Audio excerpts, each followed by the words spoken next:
Hello everyone, thanks for joining me today. I'm Rand, a naturalist with Baltimore Woods Nature Center in Marcellus, New York, and I'm here to give you some strategies to make top quality flower drawings. Now, drawing flowers is a wonderful way to stop and really appreciate the beauty that surrounds us in nature each day.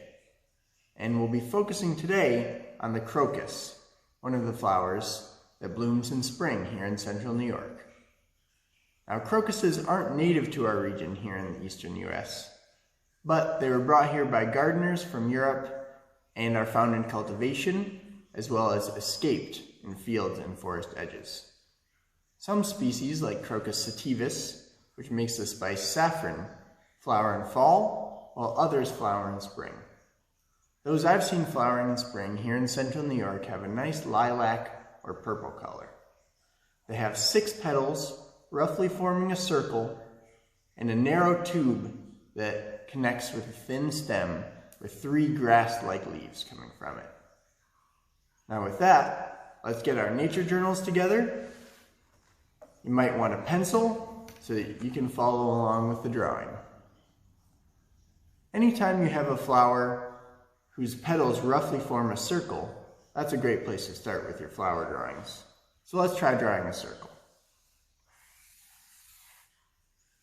Doesn't matter if yours is perfect. Flowers don't really make perfect circles anyways. But let's try and find the center of it by drawing a vertical line and a horizontal line to get the central point.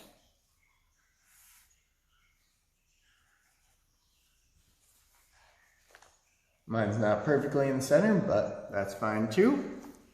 So that'll be the center of your flower, and we'll need to place 6 points along the circle where each petal will end. 2 will be where your vertical line crosses the circle, the top and the bottom, and the other 4 can be placed by dividing your circle again into 4 equal horizontal sections. So that'll be done with a line above your central line and one below it, like that. And we'll place our other 4 points where those 2 new lines cross your circle. So 1, 2, 3, 4. And those will be the 6 points where your petals will end. So let's add in some petals from the center to those 6 points.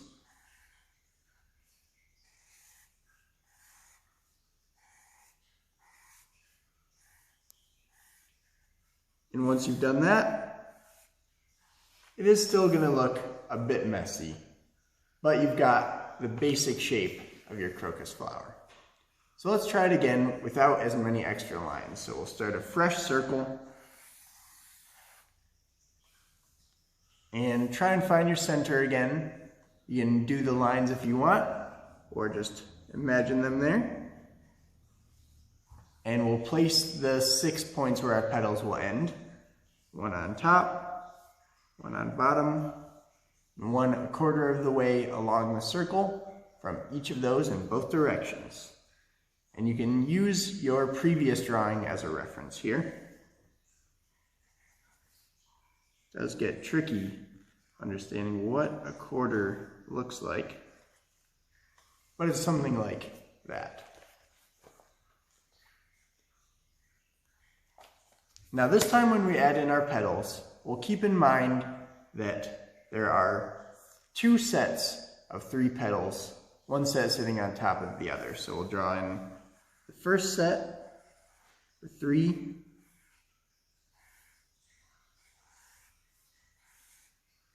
like this, and then the lower set peeking out from underneath.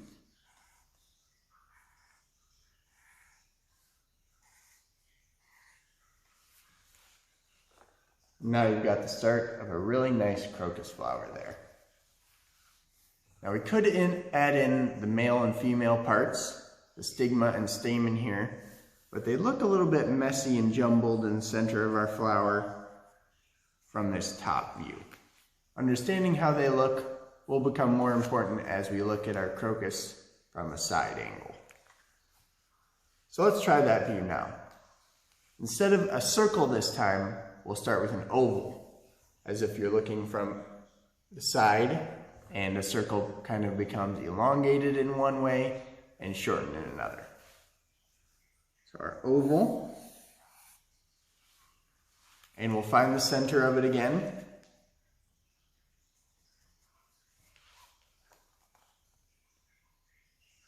And from the edges of your oval, you're going to form a cone. So we'll need the base of that cone to drop a few inches below the central dot of the oval and connect that base with the edges of your oval. So it looks like you've got a cone going there. And we'll need to place our 6 petal points again. One on either end of the oval and one 1/4 of the way along from each of those in both directions again. And we can add in some dotted lines going from those points down to the base of our cone so we can see where the center of each petal will sit.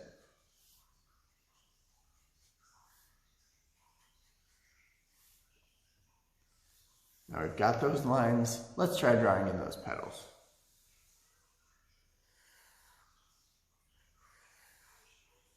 Now when we add in our petals, we want to make sure that we are doing those that are facing us first, since those will obscure our view of the ones in back.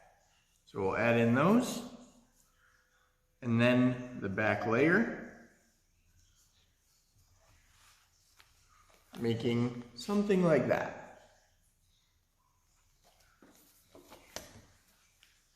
Now let's try one more time without as many lines again.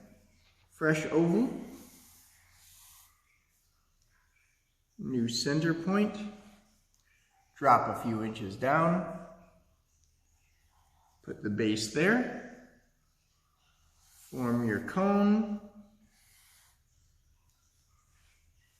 And place your 6 points for your petals. One on the ends. And 1/4 of the way along.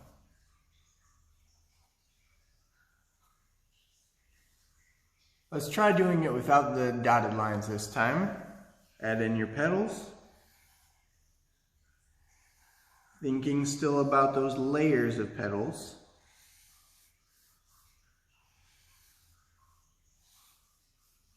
And what ones will be poking out from behind the others.